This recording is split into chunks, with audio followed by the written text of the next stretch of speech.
그러면 마지막 책 속에는 바로 이 책입니다. 클레르보의 성 베르나르도, 마지막 최후의 교부라 불리는 분이시고요. 하느님 체험과 세상 안으로의 길이라는 책입니다.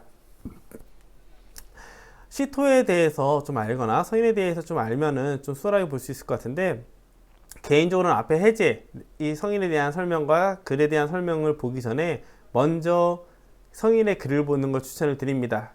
왜냐면 성인의 글을 보면 굉장히 편하게 읽을 수 있었는데 그 앞에 해제를 보면서 조금 지치는 경향이 좀 있더라고요.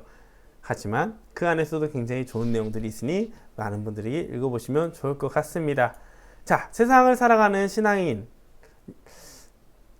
자세에 대한 성인의 가르침을 저는 이 책에서 볼 수 있었는데요. 결국 하느님이 창조하신 세상, 그리고 우리가 살아가는 곳이 세상이라는 거, 그렇기 때문에 세상 안에서 하느님을 발견하고 살아간다는 것을 저는 배울 수가 있었어요.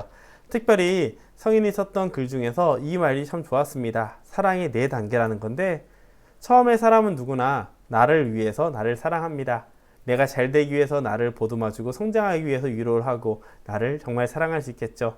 하지만 신앙이라는 거, 하느님이라는 존재를 깨달았을 때 이제는 나를 위해서 하느님을 사랑하게 됩니다. 내가 하느님께 더 많은 기도를 할수록 나에게 더 잘해주겠지라고 하는 기복적인 신앙이 시작되는 것이죠. 그리고 하느님께 더 나아가다 보면 하느님을 위해 하느님을 사랑하게 됩니다. 뭐냐? 하느님의 뜻이 이루어지기를 바라면서 하느님을 향해 기도하는 것이죠. 하느님을 알아가면 알아갈수록 더 하느님을 사랑하게 된다는 과정입니다. 아무래도 많은 신앙인들이 바로 이 단계에 머물러 있을 거예요. 그런데 한 가지의 단계가 더 있답니다. 뭐냐? 하느님을 위해 나를 사랑하는 것이죠. 하느님께서는 세상을 창조하셨고 우리는 하느님의 모성대로 태어났습니다. 창조되었죠. 그렇다면 나는 버리는 존재가 아니에요. 하느님께서 바라시는 뜻이 있으면 내가 그 뜻을 이뤄낼 수 있는 도구가 되도록 나를 사랑할 수 있어야 되고 나를 성장시킬 수 있어야 되는 것이 바로 우리가 신앙인의 가장 좋은 사랑의 방법이겠죠. 하지만 보통 이런 이야기를 보통 안 하기 때문에 사람들은 자주 하느님만을 향해 나아가서 자신을 잃어버리던지 혹은 하느님을 향해 나가다 지쳐서 나만 바라보고 싶은 유혹에 빠지게 된답니다. 그렇기 때문에 저는 여러분들에게 말씀드리고 싶어요. 우리는 사랑받는 존재이고 내가 사랑받는 것은, 그리고 나 그 사랑에 대한 응답하는 것은 나를 사랑해 주시는 그분의 뜻을 이루어주기 위해 나를 돌볼 수 있어야 된다는 것입니다. 하느님을 믿고 살아갈수록 세상 안에서 더욱 열심히 또 잘 살아야 된다는 이유가 바로 여기에 있는 것이죠.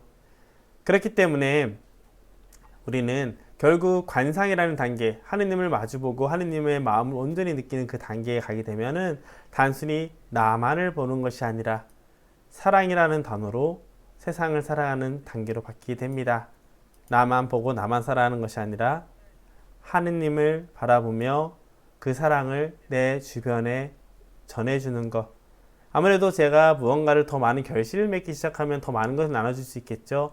그것처럼 내가 하느님을 사랑하기 때문에 내가 받은 달란트를 열심히 키우고 결실을 맺고 그 결실을 나눠줄 수 있을 때 우리는 진정한 관상하는 삶을 살아갈 수 있다고 이야기를 할 수 있을 거예요. 여기에서 바로 수도 생활의 본질과 그리스도인의 생활의 의미를 발견할 수 있습니다. 무엇이냐? 교회와 세상 안에서 여기 그리고 오늘 자신의 삶을 통해서 하느님의 현존, 그리스도의 현존을 살아가는 것이 바로 세상을 변화시키는 길이라는 것이죠. 이것을 위해서 필요한 자세는 바로 겸손이 됩니다. 그렇기 때문에 성인이 했던 말씀 중에서 굉장히 놀라운 얘기가 있어요. 사람들은 신앙생활 하다 보면 나만 보고 싶죠, 아무래도. 그리고 나 혼자 신앙생활, 나 혼자 기쁘면 더 좋은 거 아니냐라는 유혹에도 빠질 수 있습니다. 그런 이들에게 성인은 이런 말을 합니다. 당신은 아주 미련한 동정녀이든가 아주 현명한 동정녀일 것입니다. 당신이 미련한 동정녀 중 한 사람이라면 당신에게는 공동체가 필요하고 반대로 현명한 동정녀라면 공동체가 당신을 필요로 할 겁니다. 굉장히 맞는 말이죠. 우리가 신앙생활을 할 때 공동체를 이어서 나가는 것은 서로가 가지고 있는 달란트와 결실을 통해서 서로가 가지고 있는 하느님 체험을 나눔으로써 더 깊이 하느님께 나아가기 위해서라는 것을 다 알고 있을 거예요.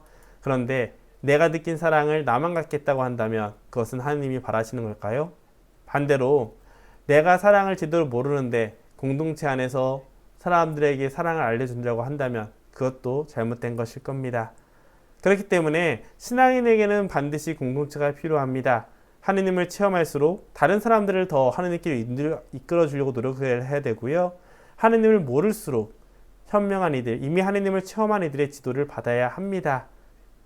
만약 체험에만 만족하고 머물러 버린다면 하느님이 아니라 자기 사랑에 빠져서 벗어나지 못하는 게 되고요. 반대로 공동체 안에서 소속감만 얻으려고 한다면, 인간적인 관계에만 머물려고 한다면 사람에 대한 애착에 빠져서 하느님을 바라보지 못하게 되는 것입니다. 그렇기 때문에 우리들에게 필요한 것은 식별의 자세예요. 이 사람이 하느님을 체험하고 그 체험을 통해서 말하는 것인지, 그 사람이 공동체를 활성화시키고 그 체험을 통해서 말하는 것인지, 아니면 머리로만 혹은 자신의 이익으로만, 인간적인 관계로만 이야기하는 것인지를 보시면 됩니다. 그리고 이 사람이 하느님의 사랑을, 하느님의 뜻을 찾고 살아가는 사람이라면 바로 그 체험한 사람으로부터 들어보고 따라가는 것이 중요할 거예요. 바로 이렇게 이런 이야기를, 사랑에 대해서 일상 안에서 하느님께 나아가는 그 길을 바라보고 느낄 수 있는 것이 바로 성 베르나르도 성인의 하느님 체험과 세상 안으로의 길이 됩니다. 이 외에도 굉장히 많은 내용들이 있어요. 제가 신앙카드를 만들면서 또 여러 가지를 만들었었는데 이 책을 안에서 한번 직접 읽어보신다면, 해제가 처음에 보다 어려우시면 해제를 잠깐 멈추시고 그 뒤에 내용들을 먼저 보세요. 성인이 썼던 그 편지 글들을 먼저 쭉 보시면 오히려 프란치스코 살레시오 성인의 글들과 굉장히 비슷한 맥락을 발견할 수 있을 겁니다. 우리는 사랑받는 존재라는 것, 그 사랑에 대한 응답을 하는 것, 그리고 나 혼자 하는 것이 아니라 함께 해야 된다는 것을 기억하면서 하느님을 향한 신앙 여정, 이 책의 도움, 성인의 도움을 받으셨으면 좋겠습니다.